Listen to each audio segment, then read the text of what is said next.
The Small Business Administration has just sent me an invitation to take the next step in submitting my request for a loan modification for up to 24 months of working capital. As you very well know, I logged in to my Small Business Administration portal on my last video and showed you that the portal loaded up a blue button, request more funds. I went ahead and clicked that button labeled request more funds, and then the system invited me to sign an IRS form 4506T. I went ahead and executed that document right on the portal, and now, just a few minutes ago, I received an email from the Small Business Administration inviting me to take the next step in submitting my request for the loan modification of up to 24 months of working capital. Let's get to it.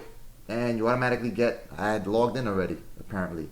There's a button to read submit for processing. However, this is the same number that the Small Business Administration dispersed to me last year. So, I guess you gotta change the amount.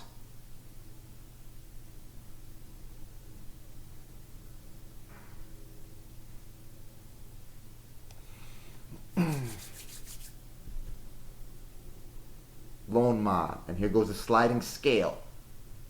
Choose an amount between $38,700 and $157,600. We'll go ahead and slide that scale all the way to the right.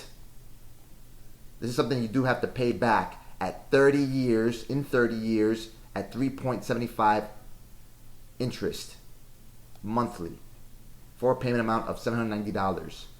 Third party filing fee, $100. I actually beefed about this filing fee last time. 24 months after closing would be the start of the payment. Note to applicants, selecting loan amount does not mean that your loan has been approved. Further review of the application will be conducted. Loan security requirement, $1,000 to $2,500. Unsecured, $25,000 to $200,000.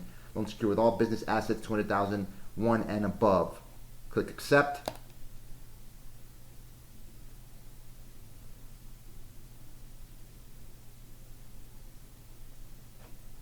Then click the blue button which reads submit for processing. This will submit your application for processing. Hit it.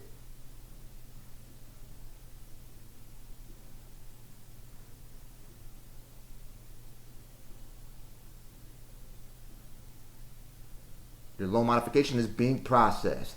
Bam!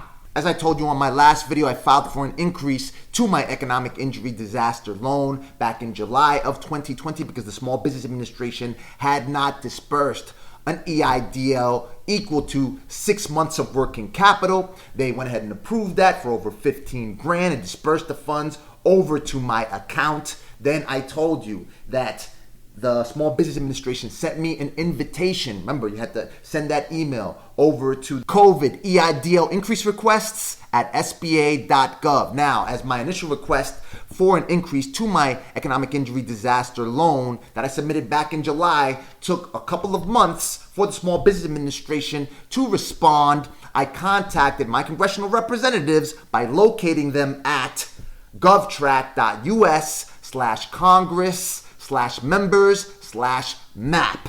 I typed in my physical address in the field provided, labeled enter an address in the United States, clicked the find my district button, and I located my Senator Charles Chuck Schumer, Kirsten Gillibrand, and Hakeem Jeffries. Neither Senator Schumer nor Senator Gillibrand contacted me, so I got in touch with Representative Hakeem Jeffries, representing the 8th Congressional District of New York, and they got back to me. They had some privacy release forms that they had me fill out. I went ahead and sent it back to them, and then the Small Business Administration got back to me and fully processed my request, I believe in December. Then they stated that as opposed to me processing the request on the internet through the portal, I had to do it using wet signatures on physical copies of all the closing documents. They went ahead and sent me that. I signed all those documents, sent them back. Then they funded the account. Now I've received this invitation to go ahead and modify the loan amount to up to 24 months of working capital.